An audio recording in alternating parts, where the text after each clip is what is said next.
अगर हम इनका नाम लेते हैं जब तो समझना भारतीय हैं, और नहीं तो ये समझना कि भारत में पैदा हुए हैं, भारतीयता नहीं है। देखो जी, पोशाक बदल जावे पर दिल नहीं बदलना चाहिए। मेरा कुर्ता है जापानी है, फिर भी दिल हिंदुस्तानी, उसको मत बदलने दो। पर समस्या यह है कि अब दिल बदल गया, नहीं तो भारत के हर नर नारी अपनी परंपरा से, माता पिता से सीख लेते थे कि सुबह सुबह नहा धो करके क्या करना चाहिए। ठाकुर जी के सामने हाथ जोड़ करके अयोध्या, मथुरा, माया, काशी, कांची, अवंतिका, पुरी, द्वारावती चैव सप्तैता मोक्षदायिका, इन 7 पुरियों का स्मरण करते हैं। अब तो रात्रि के अंदर टीवी के अंदर कलकत्ता और बंबई, दिल्ली, मद्रास का टेम्परेचर बता देते हैं बस। इन भारतीय समाज से, शासन से कौन कहे कि तुम 7 पुरियों का कम से कम वहां टेम्परेचर बता दिया करो। उस समय के महान नगर थे और तीर्थ हैं ये। भगवान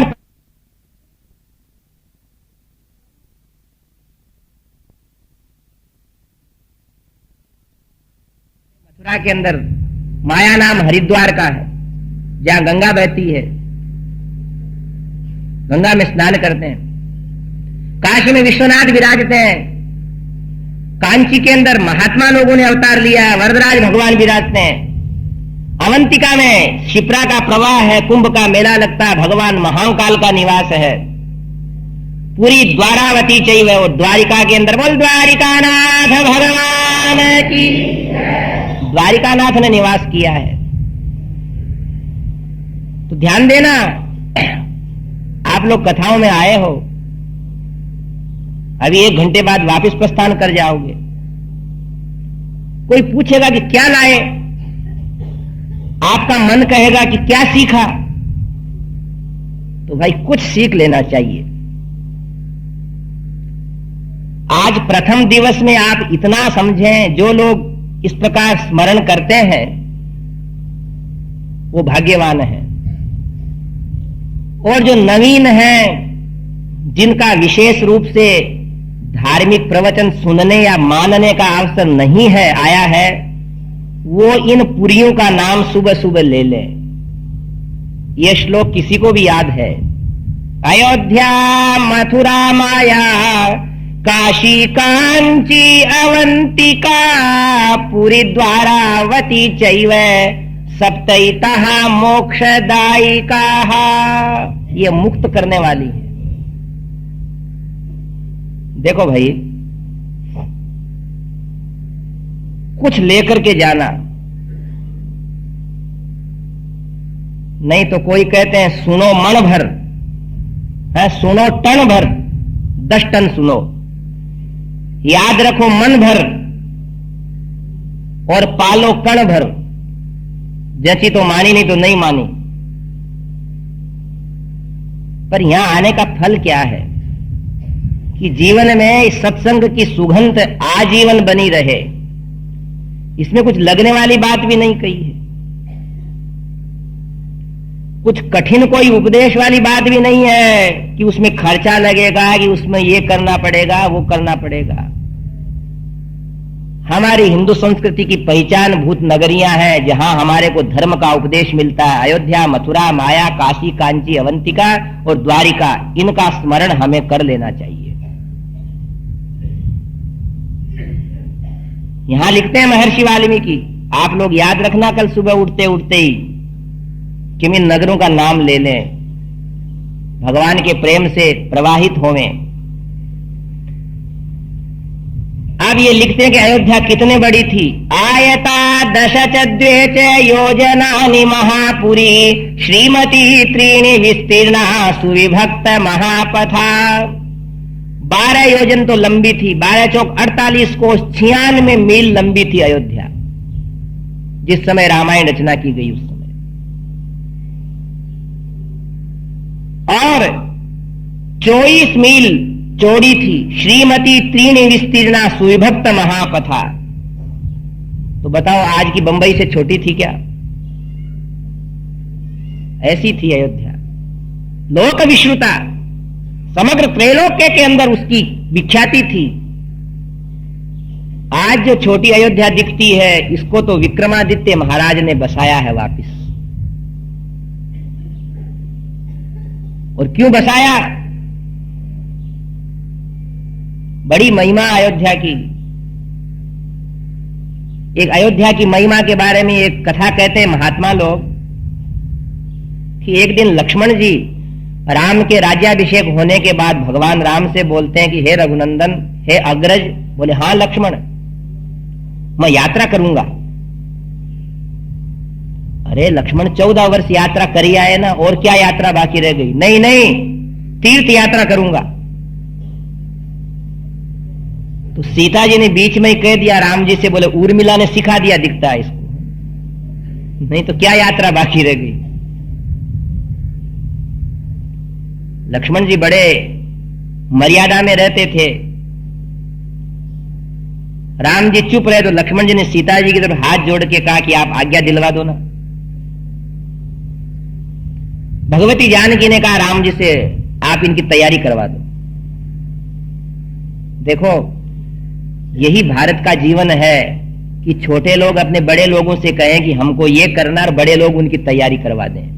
बोध रामचंद्र भगवान की। बहू सास से कहे कि मेरे को अम्मा जी यात्रा जाना है, तो सास 2 मिनट के लिए गंभीर होवे और उसको आज्ञा देकर के उसकी तैयारी कर दे। खाली ऐसा ही नहीं कि कौन मना करता, जाओ ना। अरे जाओ नहीं, तुम तैयारी करो उनकी जाने की। भगवान राम ने कहा, हे जानकी जी, हाँ कुमार लक्ष्मण जाएंगे। कितने दिन के लिए जाओगे लक्ष्मण भैया? कि 4 महीने तो लग जाएंगे।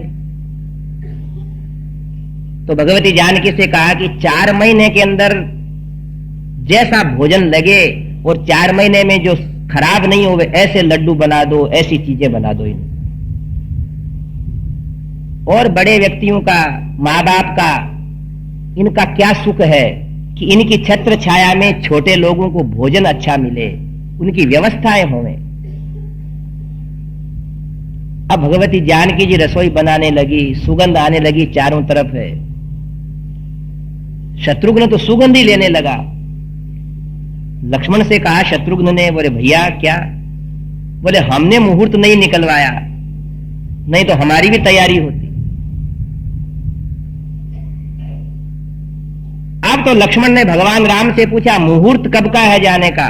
बोले सुबह 3 बजे प्रस्थान करो। ठीक है। अब रात्रि के अंदर जब सोने लगे तो मां कौशल्या से लक्ष्मण जी कहते हैं, देख मैया, मेरे को आ जाती है नींद, मेरी 14 वर्ष की नींद बाकी है, और मुहूर्त 3 बजे का, मेरे को जगा देना आप। मां कौशल्या ने कहा, बेटा लक्ष्मण, रात की 12 बज रही है, 3 बजने में कितनी देर है, और मैं क्या जगा दूंगी, तू सोएगा भी नहीं आज। बोलिए अयोध्यानाथ भगवान की। और जिसको जिस दिन जाना होता है उसको नींद नहीं आती है। रेल में भले ही आ जाए, घर में नहीं आती है। 3 बजे से लक्ष्मण जी 2-2:30 बजे ही उठे और स्नान करने के लिए गए सरयू में। स्नान करने गए, सब लोग तो राजप्रासाद में बैठे हैं और वहां ऐसी भीड़, जहां पुरुष लोग स्नान करते हैं कि पांव देने को जगह नहीं। हमने सोचा ये क्या है, रात को कोई हल्ला गुल्ला नहीं था, हमेशा सुबह घाट स्वच्छ मिलते हैं, कोई भीड़ नहीं रहती है, ये कौन लोग हैं? सोचा क्या पूछना है। हम राजकुमार स्नान करते हैं, वहां नहावे, तो वहां एक से एक सुंदर गंधर्व लोग स्नान कर रहे हैं। उनने सोचा अभी नारियां स्नान करने थोड़ी आएगी, जहां अपनी माताएं और अयोध्या के राजप्रासाद की स्त्रियां स्नान करती हैं वहां चलूं, तो वहां नारियां ही नारियां नहा रही। आखिर लक्ष्मण ने हाथ जोड़ करके उन नारियों से पूछा कि आप कौन हो? तो एक ने कहा मैं गंगा हूं, दूसरी ने कहा मैं यमुना हूं, तीसरी ने कहा मैं कावेरी हूं, चौथी कहती मैं सिंधु हूं। आप यहां कैसे आई? तब नदियां बोलती हैं कि सारे लोग हमारे में स्नान करके हमारे को अंदर पाप ही पाप डालते हैं, इसलिए हम ऐसा कहकर के गंगा इत्यादि नदियों के आंसू आने लगे कि हे सुमित्रा नंदन लक्ष्मण,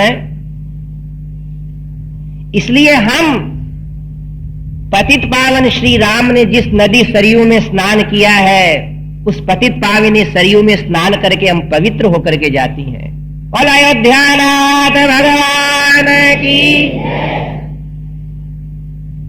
ऐसी सरयू पवित्र दाता है, पवित्र दायिनी नदी है।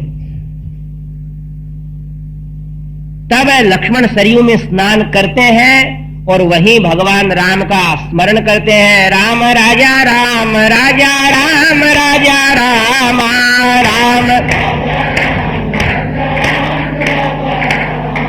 राम राजा राम राजा राम राजा राम राम राम सीता राम सीता राम सीता राम राम सीता राम सीता राम सीता राम सीता राम राम।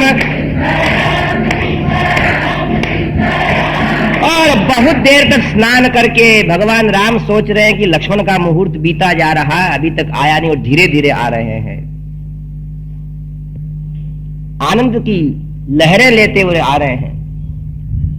क्या कीर्तन गा रहे हैं? रघुपति राघव राजा राम पतित पावन सीताराम। रघुपति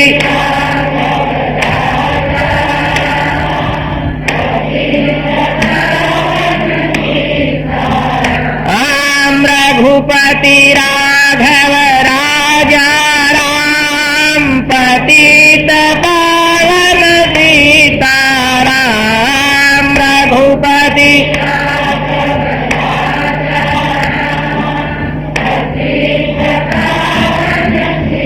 बोलिए पतित पावन भगवान की। प्रातः काल हो गया।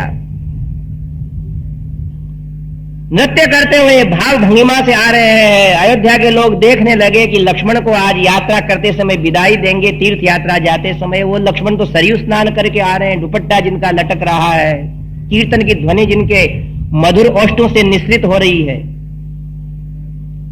भगवान राम ने कहा लक्ष्मण क्या हुआ?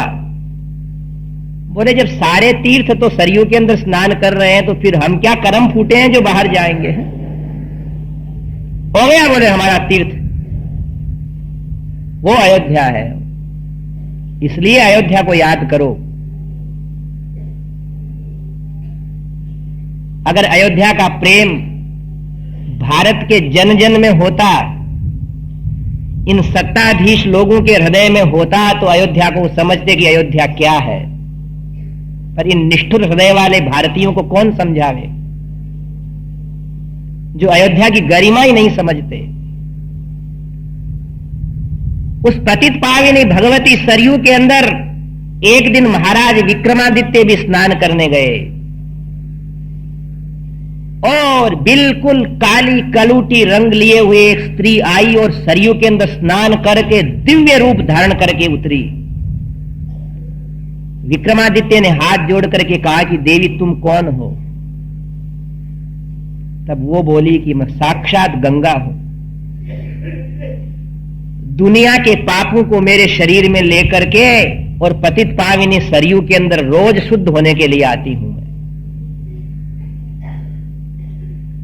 इतना कहा और विक्रमादित्य रोते हुए चरणों में गिर पड़े कि हे गंगा, यह वो नगर है, यह वह सरयू है जहां इस भारत के प्राण स्वरूप भगवान राम ने जन्म लिया था।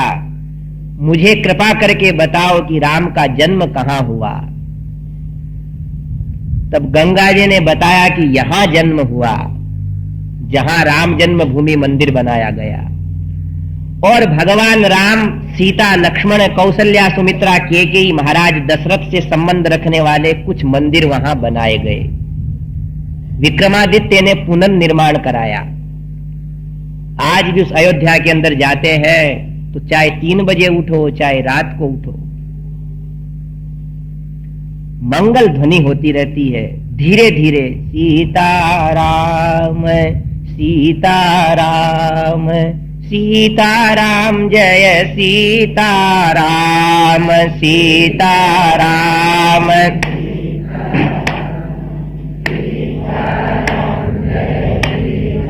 राम सीताराम सीताराम सीताराम जय सीताराम सीताराम।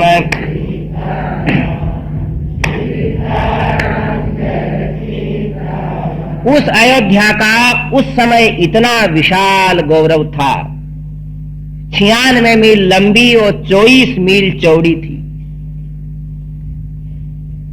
कौशल प्रदेश, ध्यान दें, हो सरयू नदी और उसके किनारे बसावा अयोध्या नगर, जिसका विशाल राजमार्ग था। ताम तु राजा दशरथो महाराष्ट्र विवर्धन है, पुरी मावासयामास दिवि देव पतिर्यथा। उस विशाल नगर को, राजधानी को समुचित व्यवस्था प्रदान करते थे महाराजा दशरथ। सब प्रकार की सुविधाएं, विशाल राजमार्ग, बड़े बड़े बगीचे, सब प्रकार के, रात में द्वार बंद हो जाते तो कोई भी आ नहीं सकता। हाथी घोड़े चतुरंगिणी सेना सजी हुई रहती, मंगल ध्वनि हमेशा होती रहती, दुंदुबियां बजती रहती, मंदिरों के अंदर वीणा और वाद्य की ध्वनि आती रहती, नाटक मंडलियां समय समय पर नाटक दिखा करके युवकों का मनोरंजन करती रहती। तस्याम पुर्याम अयोध्यायाम वेदविद सर्व संग्रह, दीर्घदर्शी महातेजा पौरजान पद प्रिय है। भाई भगवान राम महाराज दशरथ के घर जन्म लेंगे तो दशरथ की बड़ाई है। राम घर दशरथ के जन्मे, घराना हो तो ऐसा हो। महर्षि जैसा चरित्र था महाराज दशरथ का, और अयोध्या का और विकास किया। अब कहते हैं अयोध्या में कैसी सत्ता थी। उस समय के प्रजातंत्र के राज्य का पक्षकार बनते हुए कवि कह रहे हैं कि ऐसा कोई व्यक्ति नहीं जिसके पास खूब धन दौलत नहीं हो, ऐसा कोई व्यक्ति नहीं जो कुंडल नहीं पहनता हो, जिसके मुकुट नहीं हो, जो हार नहीं पहनता हो, या जिसके सुख सुविधाएं नहीं हो। सब सुविधाओं से संपन्न थे, पर साथ साथ भौतिकवाद के साथ साथ यदि परमात्मा की आराधना नहीं है तो भौतिकवाद किसी काम का नहीं। नाना हिताग्निर्ना यज्वा न क्षुद्रो न च तस्कर है, कश्चिद आसीद अयोध्यायाम न चावत्तो न संकर है। कोई ऐसा व्यक्ति नहीं था कि सुबह सुबह जो अग्निहोत्र नहीं करे या प्रातःकाल जो पूजन नहीं करे। महर्षि वाल्मीकि देख रहे हैं अपने दिव्य नेत्रों से, कुश और लवगा रहे हैं कि तात्कालिक अयोध्या के अंदर जब राजमार्ग से लोग निकलते तो मालूम पड़ता कि स्वर्ग की किसी पुरी के अंदर नागरिक और नारियां निकल रही हैं। किसी को डर नहीं था, कोई झूठ नहीं बोलता था। ऐसा वहां का जीवन स्तर था। इसलिए लिख रहे हैं कि दैहिक दैविक भौतिक तापा, राम राज काहू नहीं व्यापा। सब समृद्ध थे। तस्यामात्या गुणैरासन इक्ष्वाको सुमहात्मनः, मंत्रज्ञाश्चेंगितज्ञाश्च नित्यं प्रिय हिते रताः। राजा के होते मंत्री, 8 मंत्री थे। धृष्टि, जयंत, विजय, सुराष्ट्र, राष्ट्रवर्धन, अकोप, धर्मपाल और सुमंत्र, 8 मंत्री हैं। मंत्रियों का बड़ा महत्व है हो राज में। मंत्री ठीक नहीं होते हैं तो राजा भी अस्थायी हो जाता है। ऐसे अच्छे मंत्री थे। और देखो मंत्री ठीक नहीं होते हैं ना तो काम बिगड़ जाता है। एक राजस्थान में मंत्रियों की बात आती है, बोले एक राजा के 4 मंत्री थे। देखो किसी की जाति का नाम आ जावे तो चिढ़ना मत, ये कथा वार्ता है या किसी की भी बात आ जाती है। कोई कोई बात बीच में मनोविनोद के लिए कहते हैं, तो राजा ने क्या किया, एक तो तेली को मंत्री बना लिया, एक माली को बना लिया, एक खाती सुथार का काम करता है ना उसको बना लिया, और एक ऊंट पालने वाला रेबारी होता है ना उसको बना लिया। उधर से दूसरे राजा ने आक्रमण कर दिया, तो राजा ने मंत्री से पूछा कि क्या करें, तो तेली बोलता तिल देखो तिला की धार देखो है। तेली था ना, तो ये कहावत सुनते हो ना, आज स्पष्ट कर रहे हैं आपके पास। अरे बाजे बज रहे हैं उधर से तो, और तुम कह रहे हो तिल देखो तिला की धार देखो।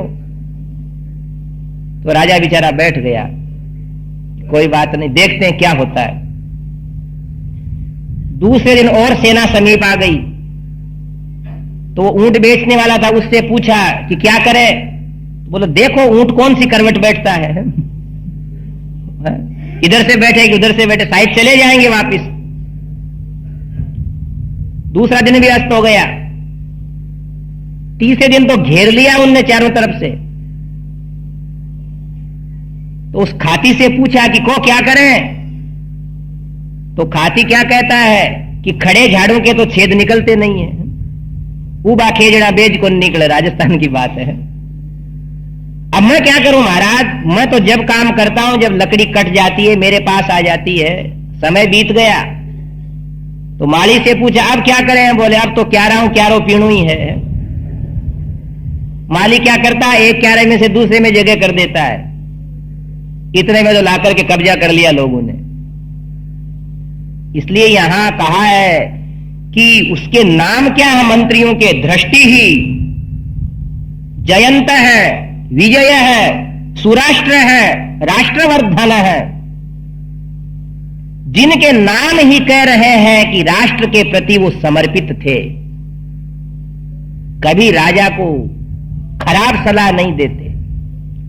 अकोप है, धर्मपालस्य, जिस राजा के मंत्री अच्छे हैं उसका कुछ नहीं बिगड़ता, वो सुख की नींद सोता है। और जिसके मंत्री अच्छे नहीं, स्वयं राजा बनना चाहते हैं, राजा को मारना चाहते हैं, वो देश और वह राज्य सुखी नहीं। 8वें मंत्री थे सुमंत्र। इसके बाद कहते हैं कि राजनीति के अंदर धर्म का उपदेश होना चाहिए। ऋत्विजौ दौ अभिमतौ तस्यास्ताम ऋषि सत्तमौ वसिष्ठौ वामदेवश्च मंत्रिणश्च तथा परे। उन राजाओं को अंतिम निर्णय देने वाले वशिष्ठ और वामदेव 2 उनके गुरु थे, पुरोहित थे, कि उनकी राय के बिना कार्य नहीं करते। दुर्भाग्य है कि धर्मनिरपेक्षता के नाम से भारतीय शासन धर्म से रहित हो गया। नहीं तो अयोध्या के सम्राट के राज्य के अंदर 2 तो गुरुजी थे, 8 मंत्री थे। उसके बाद सुयज्ञ, जाबाली, काश्यप, गौतम, मार्कंडेय और कात्यायन, ये ब्राह्मण मंत्री अलग थे, जो धर्म के प्रचार प्रसार के लिए राजा को प्रेरणा देते थे। जिस राष्ट्र में कोई धर्म नहीं होता है उस राष्ट्र का समुचित विकास नहीं हो सकता।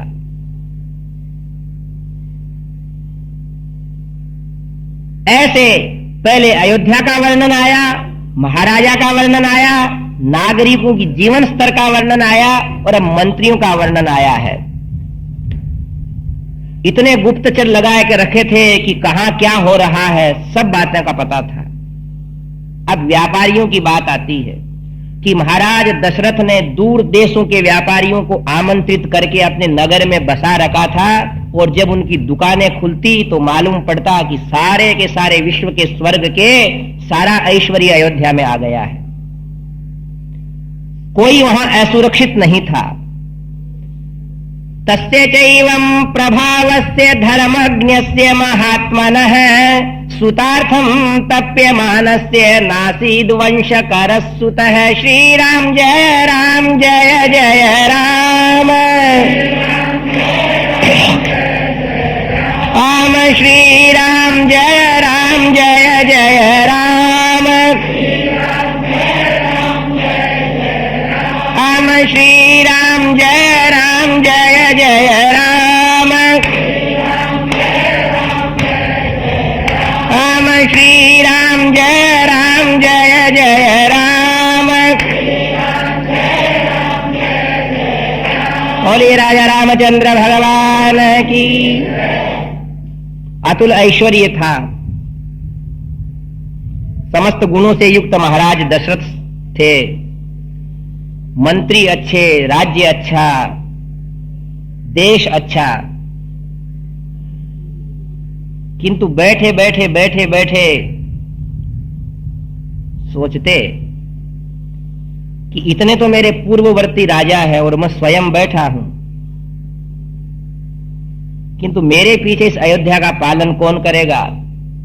तस्य चैवं प्रभावस्य धर्मज्ञस्य महात्मनः सुतार्थं तप्यमानस्य नासीद वंशकरः सुतः।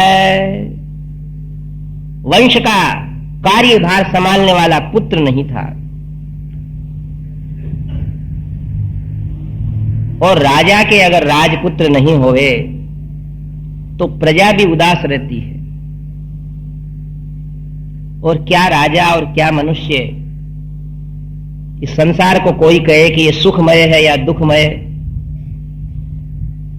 तो लोग दोनों उत्तर देखें कि कभी सुखमय भी लगता है, कभी दुखमय भी लगता है, और दोनों ही है।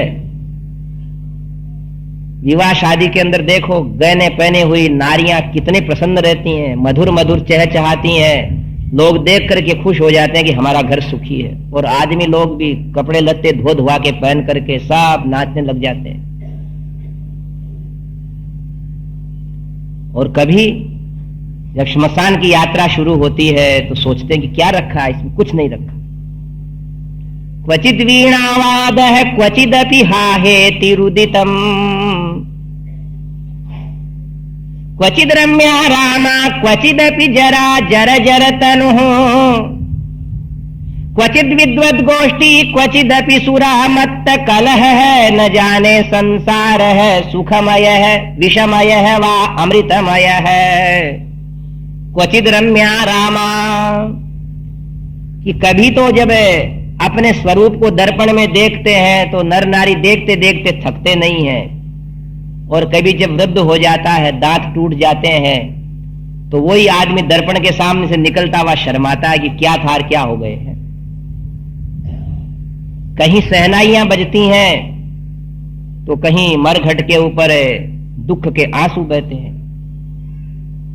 कभी हम अच्छी भाषा में बोलते हैं तो कभी नशे पते के अंदर गालियां बकते हैं।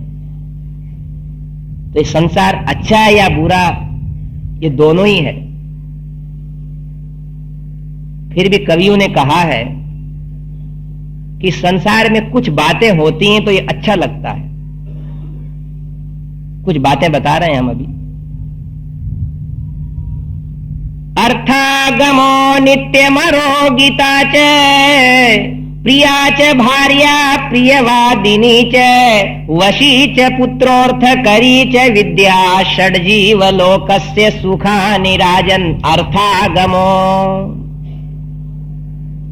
इस संसार में इतनी बातें होने से जीवन ठीक चलता है। क्या अर्थागम है?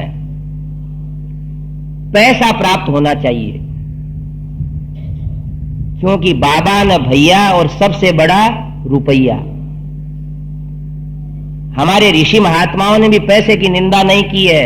धर्म अर्थ काम मोक्ष में अर्थ को भी एक पुरुषार्थ माना है। आदमी सुबह उठे उठ करके जो कुछ भी खटपट करे तो उसके पास कुछ द्रव्य आवे जिससे चौका चूल्हा चलता रहे, संसार का खटकर्म पार होता रहे। कविता में ऐसा कहा है, पहला सुख निरोगी काया, दूजा सुख घर में माया।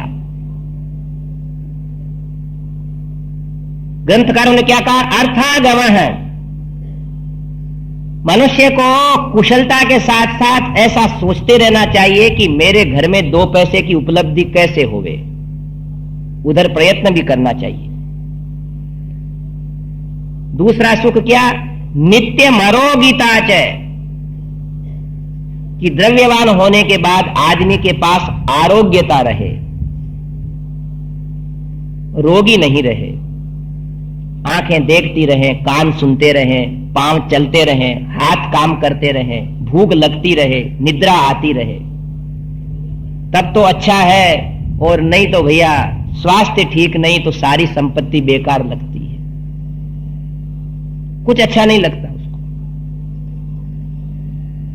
तो इसके साथ साथ ये उपदेश भी है कि अगर स्वास्थ्य ठीक नहीं है तो उसको ठीक करने की चेष्टा करो। घूमो, औषधि ले, व्यायाम करो, योगाभ्यास करो, चरित्र से रहो। गोस्वामी जी ने तो यहां तक कह दिया है, सदा रोग बस संतत क्रोधी, कि जो हमेशा ही रोग में रहता है उसके जीने और मरने में कोई अंतर नहीं है। ऐसे बनो कि हम स्वयं दूसरे की सेवा कर दें, तब तो अमृत जैसा संसार लगेगा। और नहीं तो रोज 10-10, 20-20 टेबलेट खाने में क्या फायदा है। और सब खाते हैं आजकल, नाश्ता करते हैं टेबलेटों का, 3 पीली, 3 हरी, 2 गुलाबी, 2 लाल है। क्यों? मेहनत नहीं करते। बटन दबाया कि पानी भर गया, बटन दबाया कि 4थी मंजिल चले गए। क्या करते हैं? हुक्मबाजी। ए फलाने, फलाना कहता क्या काम है? पानी पिला। ओहो, हाथ टूट गए क्या तुम्हारे? इसलिए रोग आते हैं। और जो ज्यादा बड़ा है उसको ज्यादा रोग है। आनंद मंगल परम सुखी, ज्यादा लक्ष्मी महादुखी। काम करता नहीं, फलाने फलाने फलाने में फलाना हो गया हो।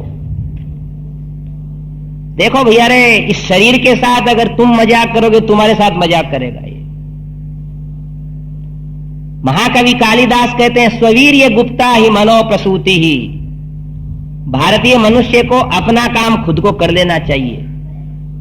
आराम हराम है?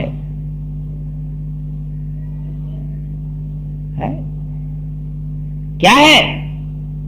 क्या कुछ चंद रुपए हमारे पास ज्यादा हो गए तो क्या लोगों को बस लताड़ने के लिए हो गए क्या?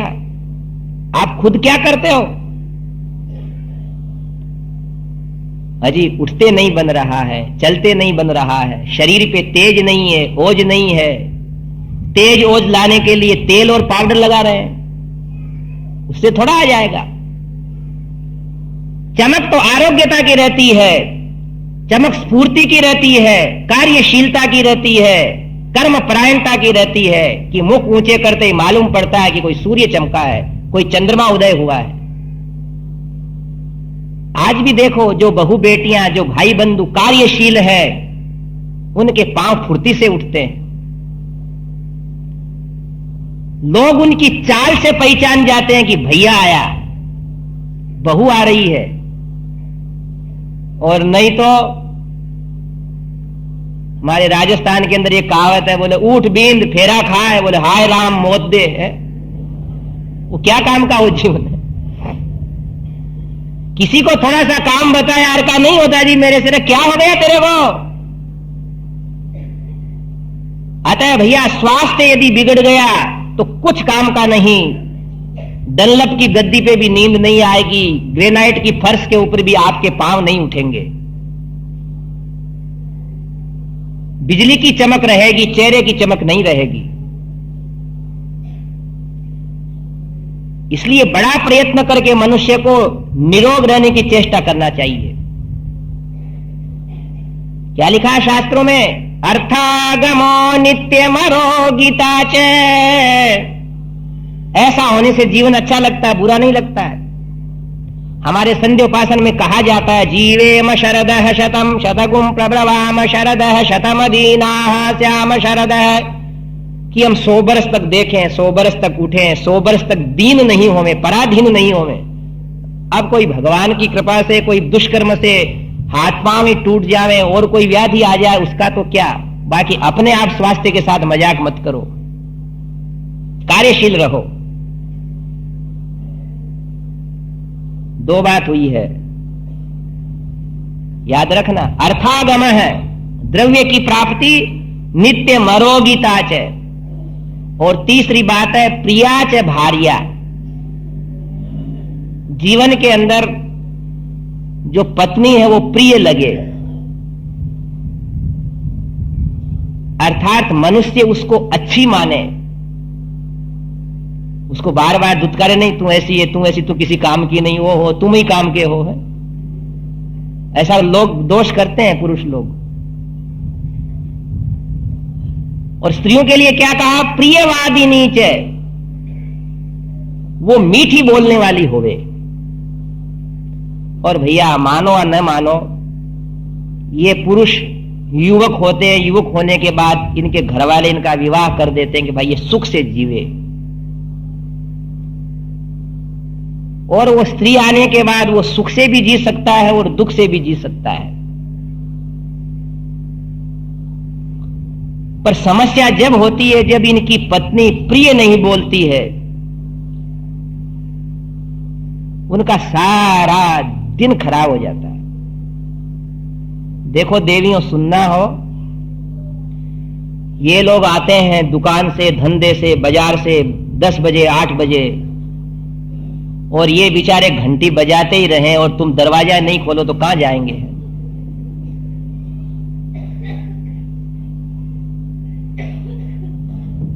आप इस तरह का जीवन जिए कि इनके सीढ़ियों के ऊपर पांव की आवाज आते हुए अपने समय को सुरक्षित रखते हुए द्वार खोल करके स्वागत के लिए तैयार रहो।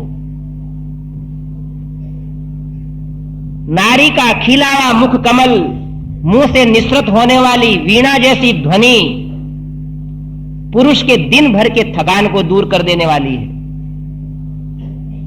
उनको बैठने के लिए जगह दो, हाथ पांव धोने के लिए जल दो, जो कुछ चाहते हैं वैसा चाय दूध दो। उसने 10 बार घंटी बजाई और द्वार खोला और वो कहता क्या बात है, बोले बर्तन मांज रही हूं, तो उसका तो बर्तन मच जाता है बेचारे। पर करती हैं ऐसी नारियां प्रियवादिनी।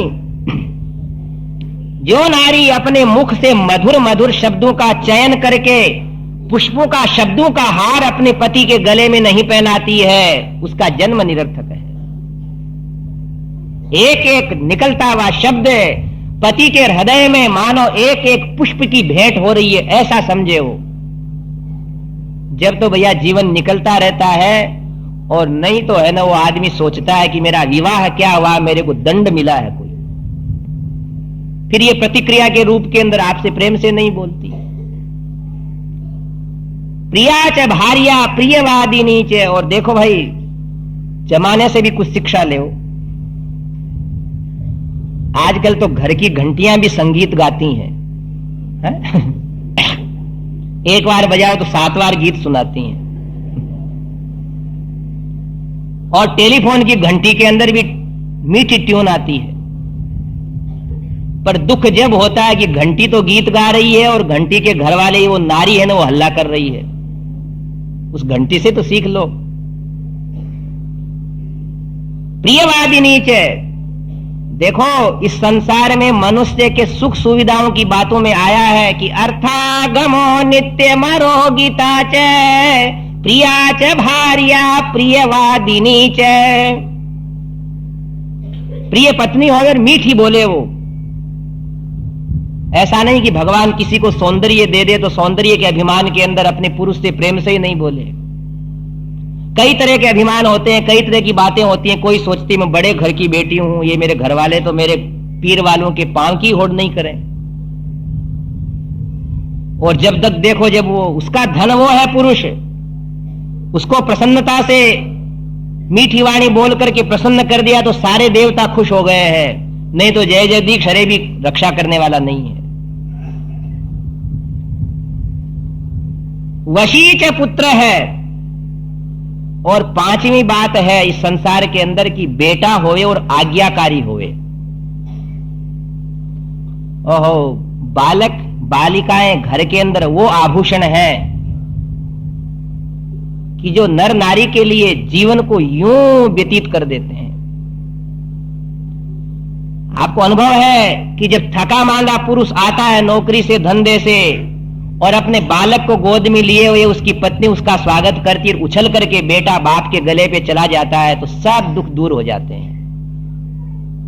उसके मधुर मधुर तुतलाते शब्द सातों स्वरों की मधुरिमा को तिरस्कृत कर देते हैं। अपने पिता के हाथों में, बाहों में, कंधे पे झूलते हुए बालक बालिकाएं उनको क्या सुख नहीं देते। और जब वो मीठी मीठी भोली भाली बातें पूछते हैं, आज आप देर से कैसे आए, इतने में उसकी सारी थकान दूर हो जाती है। धन्यो गृहस्थाश्रम है। किसी ने कहा कि गृहस्थाश्रम धन्य है जिसमें क्या नहीं है, पर इतनी बातें होने से धन्य है। देखो भाई, इसका मतलब कोई ये मत समझना कि हमारे बेटा नहीं है तो हम बेकार हो गए हो। हमारे यहां तो यहां तक उपदेश है कि है तो अच्छा और नहीं है तो ज्यादा अच्छा। जिसके नहीं है उनके बोल बाल कृष्ण लाल की, उनके लिए भगवान कृष्ण गोपाल ही बालक हैं। नंद नंदन यशोदा नंदन ही उनके बालक हैं, जिनको अपने आंगन में खेलते हुए रोज देखो। धूली भरे अति शोभित श्याम जूत सी बनी सिर सुंदर चोटी, खेलत खात फिरे अंगना पग पैंजनी बांधी है पीरी कछौटी। वाछवी को रस खान बिलोकत लाजत काम कला निधि कोटी, काग को भागे बड़ो सजनी हरि हाथ से ले गयो माखन रोटी। उदास मत होना किसी के नहीं हो तो। रसखान से किसी ने पूछा, रसखान देखो मुसलमान था, उसके बाल गोपाल थे, बीबी थी, पठान था, बड़ी कद था उसका, लंबा पूरा था, दाढ़ी थी, सुविशाल पुष्ट शरीर था। थैला लेकर के व्यापारी की दुकान में गया मथुरा के अंदर सौदा खरीदने, और व्यापारी की दुकान में भगवान बालकृष्ण लाल का चित्र लगा था। रसखान ने देखा उसको, ए व्यापारी क्या है ये चित्र, किसका है? व्यापारी ने कहा हमारे खुदा का चित्र है। बोले तुम्हारा खुदा इतना सुंदर है, ये इतना सुंदर क्यों बना? तब व्यापारी ने कह दिया कि जिसके बच्चे नहीं होवे या जो बच्चों से प्यार करे, इसके लिए हमारे भगवान ने बालक रूप लिया और इतने इतने चंचल लीलाएं की कि उसके बाद अपने घर के बच्चे भी अच्छे नहीं लगते। नाचे नंद लाल नचावे हर की मैया, नाचे नंद या नाचे नंद लाल नचावे हर की मैया।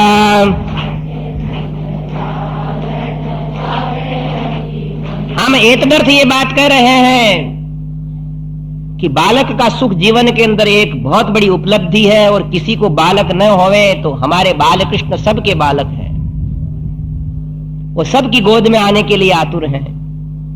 उनसे प्रेम करना सीखो, उनको गोपाल मान लो। अब वो रसखान उनको ढूंढते ढूंढते ढूंढते ढूंढते उस व्यापारी से पूछता है कि कहां मिलते हैं? बोले मिलते हैं उसको है जो इनके लिए सब बाल गोपाल को त्याग दे, घर के बाल गोपाल त्याग दे। इतने में हाथ में थैला था, उसको उठाया और व्यापारी की गोद में फेंक दिया। बोले कोई त्यागेगा कि नहीं त्यागेगा?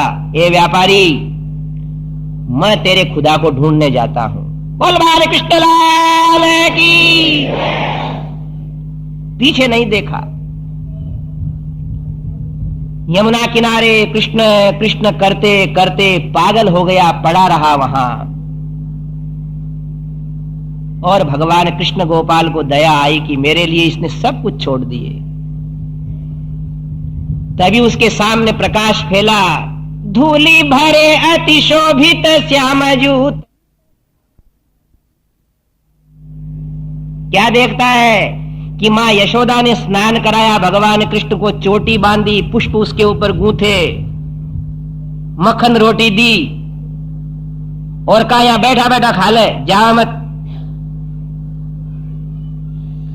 तो भगवान श्याम धीरे धीरे पीछे के पांव से चलते हैं कि देखे मां कितनी देर देखती है। मां दधि मंथन कर रही है, कृष्ण को देख रही है, देख रही है, देखते ए जाना मत रे। उन्होंने कहा नहीं जाओ। धीरे धीरे खा रहे मक्खन रोटी। अब इधर क्या हुआ कि वो दधि मंथन करते करते मक्खन निकल गया उस बिलोवणे में। तो आपको मालूम है मक्खन निकालने के लिए उसमें